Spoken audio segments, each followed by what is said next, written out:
Cheese అనేది వీళ్ళకి Gulf కంట్రీలో ప్రతి ఒక్కరికి ఒక హ్యాబిట్ లాగా తయారైపోయిందండి. అదేందో గానీ భలే ఇష్టంగా తింటారు. ప్రతి ఒక్క దాంట్లో గూడా చీజ్ ఉండాలి వీళ్ళకి.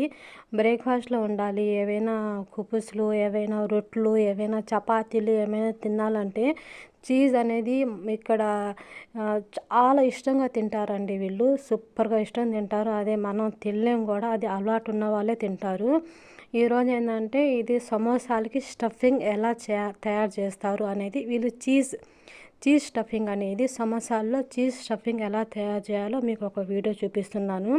ఇక్కడ రంజాన్ వచ్చినా కూడా రంజాన్ స్పెషలే అనుకోండి. రంజాన్ అంటే మీకు రోజాలకి ఇంకా ప్రతి ఒక్క రోజు ఏదో ఒక ఐటెం చేసి పంపిస్తానే ఉండాలి వీళ్ళకి. బయటికైనా ఇక్కడ ఇంట్లోకైనా ప్రతి ఒక్క రోజు వీళ్ళకి.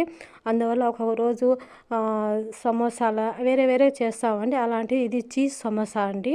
నా ఛానల్ గాని మీకు నచ్చి